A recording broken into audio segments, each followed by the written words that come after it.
everyone and welcome back to our channel Ma's Kitchen. So இன்னைக்கு நம்ம வீடியோல சூப்பரான ஒரு egg kebab gravy தான் பார்க்க போறோம்.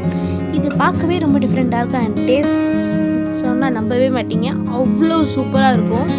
ஆயில போட்ட உடனே அந்த எக் வந்து அப்படியே கரைஞ்சு போயிடும். அவ்வளோ சூப்பரா இருக்கும். சரி வாங்க இப்போ நம்ம இந்த egg kebab gravy எப்படி செய்யணும்னு பார்க்கிறதுக்கு நம்ம வீடியோக்குள்ள போலாம்.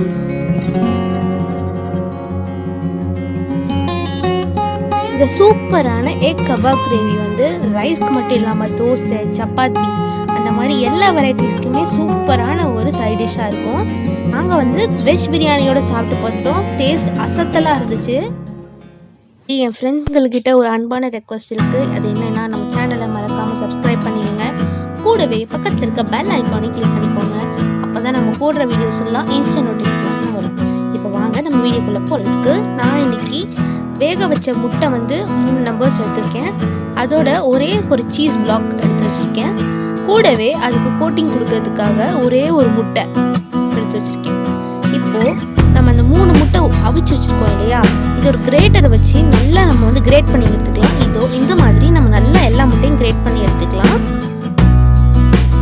கிரேட் பண்ணி எடுத்துக்கலாம். இதோட நான் பொடியாக நறுக்கி வச்சுருக்க வெங்காயத்தை நான் வந்து சேர்த்துக்கிறேன். எவ்வளோ பொடியாக நறுக்க முடியுமோ அவ்வளோ பொடியாக வந்து நீங்கள் வெங்காயத்தை நறுக்கி வச்சுக்கோங்க. அப்போ தான் அந்த டேஸ்ட் அட்டகாசமாக இருக்கும். இதோட நான் தேவையான அளவு உப்பு சேர்த்துக்கிறேன். நம்ம இது குழம்புல போட்டு செய்கிறதுனால கொஞ்சமாகவே உப்பு சேர்த்துக்கலாம். திரும்ப நம்ம குழம்புல போடும்போது நிறைய உப்பு ஆகிடும். இதோட ஒரு 1/4 டீஸ்பூன் அளவுக்கு மிளகுத்தூள் சேர்த்துக்கலாம்.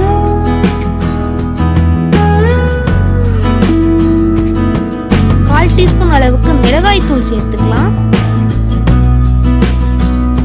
1/4 டீஸ்பூன் அளவுக்கு தனியா தூள் சேர்த்துக்கலாம். எல்லாமே நம்ம 1/4 டீஸ்பூன் அளவுல தான் சேர்த்துக்கிறோம்.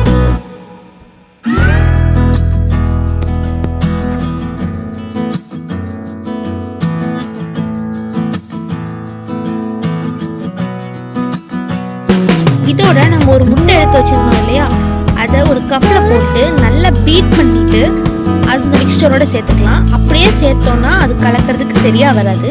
அதனால நம்ம முட்டையை லைட்டா அடிச்சு நம்ம அதோட சேர்த்துக்கலாம்.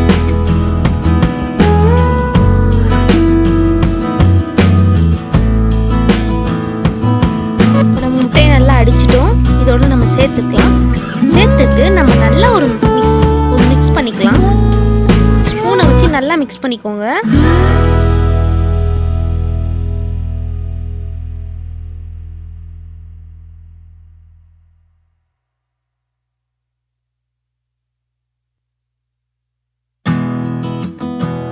இப்போ இதை நம்ம நல்லா மிக்ஸ் பண்ணிட்டோம்.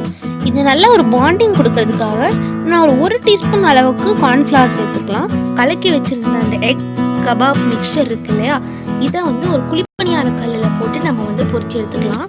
நான் இன்னைக்கு குழிப்பணியார கல்லையே யூஸ் பண்ணுறேன்னா, எண்ணெய் வந்து நம்ம போட்டு பொரிக்கும் போது அந்த எண்ணெய் பொரிச்சதுக்கப்புறம் நம்ம வேறு எதுக்காக யூஸ் பண்ணோம்னா அது நல்லா இருக்காது அந்த டேஸ்ட்டு. அது மட்டும் இல்லாமல் அந்த எண்ணெயும் வேஸ்ட் ஆகிடும். அந்த எண்ணெயை வேஸ்ட் பண்ணக்கூடாதுங்கிறதுக்காக நான் இன்னைக்கு இந்த குழிப்பணியார கல்லில் எண்ணெயை ஊற்றி வந்து நான் பொரிச்சு எடுத்துக்கிறேன். நீங்கள் எண்ணெயில் ஊற்றி பொரிச்சு எடுக்கிறது உங்களுக்கு விருப்பமாக இருந்துச்சுன்னா அதே மாதிரி நீங்கள் செஞ்சுக்கலாம். இந்த மாதிரி நம்ம செய்யும்போது நல்லா சாஃப்டாக பால்ஸாக இருக்கும். பார்க்கவும் அழகாக இருக்கும். டேஸ்ட்டும் சூப்பராக இருக்கும். இதே மாதிரி நம்ம எல்லா கல்லுலையும் வந்து எண்ணெய் ஊற்றி நல்லா சூடு பண்ணி வச்சுருக்கோம் இல்லையா, அதில் வந்து அந்த எக் கபாப் மசாலாவை போட்டு நல்லா வந்து ஃப்ரை பண்ணி எடுத்துக்கலாம். நம்ம அப்படி தான் நம்மளுக்கு சாஃப்ட் அண்ட் ஸ்பஞ்சியான அந்த கபாப்ஸ் கிடைக்கும்.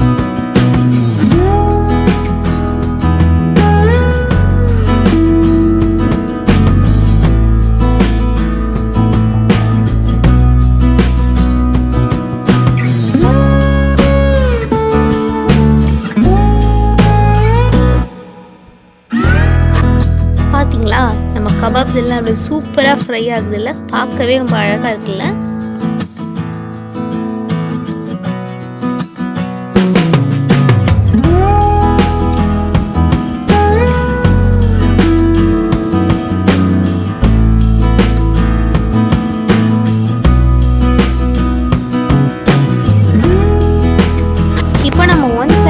கபாப் வந்து நல்லா வந்து வெந்துருச்சு. நம்ம இன்னொரு சைடு திருப்பி போட்டு நம்ம நல்லா வந்து வேக வச்சுக்கலாம். நான் இன்னைக்கு ஃபோர்க் யூஸ் பண்ணி வந்து இப்படி திருப்பி போடுறேன்.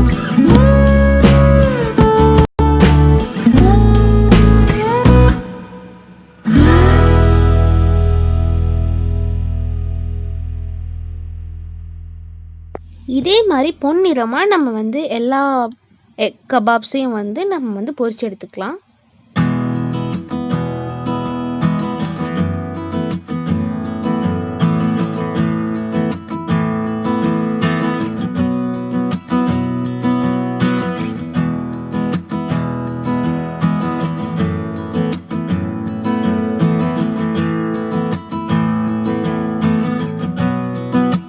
நம்ம எக் கபாப்ஸ் எல்லாம் சூப்பராக பொன்னிறமாக பொரிஞ்சு வந்துச்சு. இப்போ இது எல்லாத்தையும் நம்ம வந்து எடுத்து வச்சிடலாம்.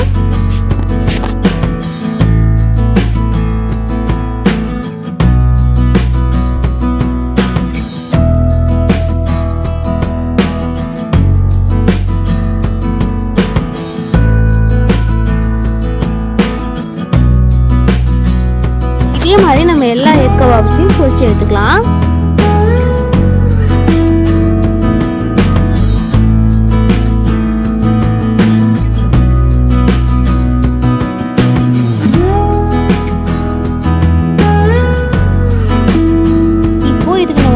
ரெடி பண்ணிக்கலாம். மசாலாவுக்கு நான் 2 டீஸ்பூன் அளவுக்கு எண்ணெய் சேர்த்துருக்கேன். இதோட 1 டீஸ்பூன் அளவுக்கு சீரகம் சேர்த்துக்கலாம். சீரகம் நல்லா பொரிஞ்ச பிறகு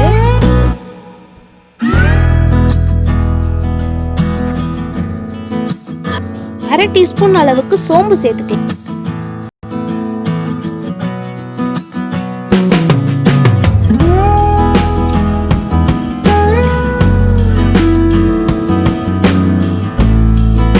நல்லா பொரிஞ்ச பிறகு நான் இன்னைக்கு வெங்காயம், தக்காளி, 1 டீஸ்பூன் அளவுக்கு கசகசா, ஒரு 4லேருந்து 5 பாதாம் அல்லது முந்திரி சேர்த்துக்கலாம். இது முற்றிலும் ஆப்ஷனல். அது லைட்டாக வந்து திக்கனிங் கொடுக்கறதுக்காக, கிரேவிக்காக நம்ம யூஸ் பண்ணிப்போம். இதை சேர்த்துட்டு நம்ம நல்லா வந்து மிக்ஸ் பண்ணிக்கலாம்.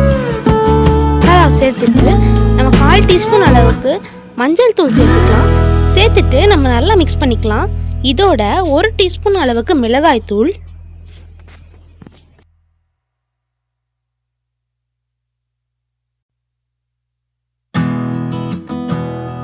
1 டீஸ்பூன் அளவுக்கு தனியா தூள் சேர்த்து எண்ணெய் பிரியிற அளவுக்கு நம்ம வந்து இதை நல்லா வந்து வதக்கி எடுத்துக்கலாம். அப்பதான் அந்த பச்சை வாசனையும் போகும், மசாலாவும் நல்லா டேஸ்டா வரும். இந்த மசாலா சேர்த்து அதுல எண்ணெய் பிரிஞ்சு வந்ததுக்கு அப்புறம் அந்த மசாலாவோட பச்சை வாசனை போறதுக்காக நம்ம கொஞ்சமா, அதாவது ஒரு அரை கிளாஸ் அளவுக்கு தண்ணி சேர்த்து நம்ம நல்லா கொதிக்க விட்டுக்கலாம். கொஞ்சம் குழம்பு வந்து, அதாவது கிரேவி வந்து கொஞ்சம் லிக்விடிஃபையா இருந்தாதான் நம்ம எக் கபாப்ஸ் போட்டுறதுக்கும் அது நல்லா ஊறி வர்றதுக்கும் செம்ம டேஸ்டா இருக்கும். ஒரு 5 மினிட்ஸ்க்கு நம்ம கிரேவி நல்லா வந்து குக் ஆகட்டும். 5 மினிட்ஸ் கிரேவி வந்து நல்லா வந்து குக் ஆகி வந்துருச்சு. இதோட நம்ம வந்து பொரிச்சு வச்சிருக்க அந்த கபாப்ஸ் இருக்கு இல்லையா, அதை நம்ம சேர்த்துக்கலாம்.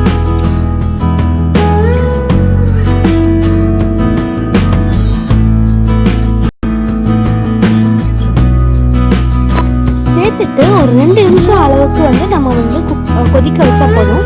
ரொம்ப கொதிக்க வச்சா வந்து நல்லா இருக்காது. ஏன்னா ஆல்ரெடி நம்ம எக் கபாப்ஸ் வந்து பொரிச்சு தான் எடுத்துருக்கோம் இல்லையா, மசாலாவோட பச்சை வாசனையும் போயிடுச்சு இல்லையா. அதனால ஒரு 2 நிமிஷம் வரைக்கும் மட்டுமே நம்ம வந்து வச்சுட்டு அப்புறமா சர்வ் பண்ணிடலாம். அவ்வளோதான், நம்மளுடைய சூப்பரான எக் கபாப் கிரேவி சட்டுன்னு, அதுவும் செம்ம டேஸ்டா ஒரு டிஃப்ரெண்டான வெரைட்டியோட ரெடி ஆயிடுச்சு. நம்ம கருவேப்பிலை மேலே வந்து தூவி விட்டுக்கலாம். And that's it. It's almost done. Kebab gravy ரெசிபியை கண்டிப்பாக நீங்கள் உங்கள் வீட்டில் ட்ரை பண்ணி பாருங்கள். ட்ரை பண்ணி பார்த்துட்டு எப்படி இருந்துச்சுன்னு கமெண்ட்டில் கண்டிப்பாக நீங்கள் சொல்லுங்கள். இந்த வீடியோ உங்களுக்கு பிடிச்சிருந்துச்சுன்னா மறக்காமல் லைக் பண்ணுங்கள், ஷேர் பண்ணுங்கள் அண்ட் மாஸ் கிச்சனுக்கு சப்ஸ்கிரைப் பண்ணுங்கள். Thanks for watching.